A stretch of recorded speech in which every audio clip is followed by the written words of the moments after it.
Hello dear students, in last lecture we have discussed about the Griffith experiment. He performed this experiment to prove that DNA is a genetic material which transfer genetic information or which carry the genetic information from one generation to the another generation. For this he used two strains of bacteria, that is Streptococcus pneumoniae, S type of strain and R type of strain. Apart from that, he only give introductive information about something is transferred from S type of cells to the R type of cell, and he give the name to that particular substance which is transferring as a transforming principle. He didn't give a hard proof that DNA is transferring from one generation to another generation. He called that substance which is transferring as a transforming principle.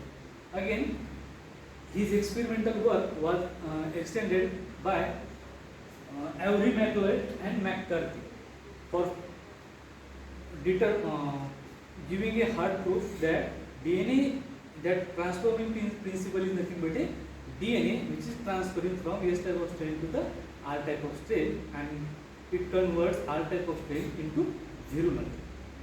So for this, Oswald Avery, MacLeod and M.J. McCarthy in 1944 provided the first evidence that Griffith transforming principle is nothing but a DNA.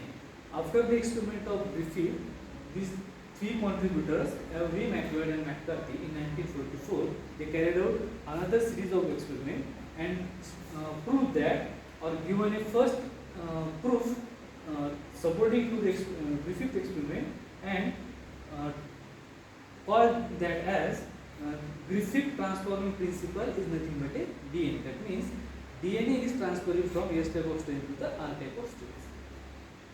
According to Griffith, the heat-killed virulent pneumococci was responsible for Griffith transformation. In Griffith experiment, we have seen when heat-killed strains of S type of cells and live R type of cell were injected to a healthy mice, the mice will die or show a ill effect, and S type of cells are can be isolated from that killed mice. So Griffith given that as a S type of cell, something is transferring to the R type of cell. That's why it kills cells of S type of cells are isolated from the killed mice. So on the basis of that, Griffith, heat-killed virulent pneumococci was responsible for Griffith transformation, and he gave that name as a transforming principle. These investigators selectively destroyed constituent in purified extract of virulent pneumococci using enzymes that would hydrolyze DNA, RNA and protein. As Griffith given a name as a transforming principle, but he did not sure about whether it is DNA, RNA or something protein or some another molecule which is transferring from this type of cell. That's why they again carried out similar type of experiment, and they carried out a selective type of experiment so that whether the transforming principle is DNA, RNA or protein. That's why they purified the extract from that cell in the form of DNA, RNA and protein, and by using different enzymes which degrade DNA, RNA and proteins, they used this experiment, and after that they carried out their experiments. So they then exposed non-virulent pneumococcal strain to treated extract. Here non-virulent pneumococcal strain, that is R type of strain, and now it is treated with the extract which is purified extract from DNA, RNA and protein, and treated with a different hydrolytic enzymes. Transformation of the non-virulent bacteria was blocked only if DNA was destroyed, suggesting that the DNA is a molecule responsible for the transformation. After the concluding remark of that here experiment, he stated that only if purified DNA from the virulent strain, if destroyed by the enzyme, that non-virulent strain remain as it is, as non-virulent strain because transfer of virulent is through DNA. So this is nothing but a concluding remark of that every McCarthy experiment. Here we can see R type of cell, that is non-virulent, plus purified extract of S type of cells in the form of polysaccharide. They carried out another experiment in that they used purified extract of S type of virulent strains of Streptococcus, that is polysaccharide, plus R type of cells, and they, when injected, they found that R type of colonies which are non-virulent. There is no change in the R type of cells and R type of colonies are recovered. Again, they use R type of cells, that is non-virulent, plus purified S cells of S cell protein. Purified protein from the S type of cell, that is virulent and non-virulent. When they injected, they again found R type of colonies. That means no change in the R type of Streptococcus pneumoniae cells. R type of cells plus purified S cell RNA, that is virulent S type of cells RNA is extracted and it is injected with R type of cells. They found that again R type of colony, no change in the R type of cells. Then in fourth step they use R type of cells plus purified DNA of S type of cells. They found S type of colonies.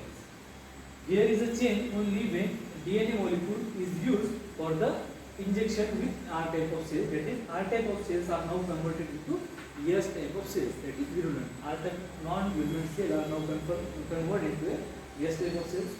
Then S type of cell extract plus protease. They didn't know what is transferring, so they use protease. Protease is nothing but an enzyme which destroy or break down protein. They found consider that either protein, RNA or DNA can be transferred. So that's why one by one they carried out experiment. When they use protease to break the protein molecule plus R cells, they again found S type of colonies. Protein are break down, but it is nothing. Transferring molecule is DNA. So due to breakdown of protein, there is no change in that sample. Again they use S type of cell plus RNase. RNase is an enzyme which break RNA molecule. Okay, plus R type of cells. They again found S type of cells. Only when another experiment they use S type of extract plus DNA enzyme plus R type of cell, they found that R type of cell remain as it is. That means after the breakdown of DNA molecule by DNA enzyme, that transforming principle is destroyed. That's why R type of cell remain as it is. These investigators selectively destroyed DNA, RNA or protein. Transformation of the non-virulent bacteria was blocked only if the DNA was destroyed. So here is a confirmation they have found that transforming principle, which is transforming or convert R type of cells into S type of cell, it is due to the DNA in molecule. So it is nothing but a proof or clear proof about the transforming principle is nothing but a DNA. It is again a diagrammatic representation of S type of R type of strains.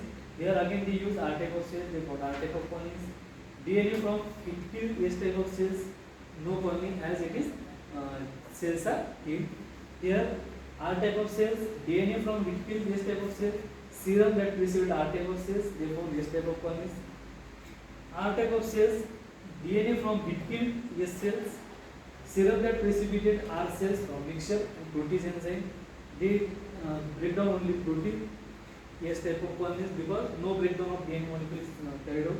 Here R type of cells, it kills cells of S type of cells, serum that precipitated R from the R cells plus RNAs which break down the RNA molecule S type of colonies. But in case of DNA, in last experiment, when they use DNAs which break down the DNA strand molecule, no conversion of R type of cells to the S type of cell is carried out, and S type of cells are already heat killed. So that's why the DNA enzyme break down the DNA from both the cells, and there is no growth of any type of R or S type of colonies were found. So from that experiment, they confirmed that transforming principle which Griffith called that is nothing but a DNA molecule. So from that experiment, we can confirm that DNA is a genetic material and it transfer genetic characteristics and genetic information from one generation to the another generation.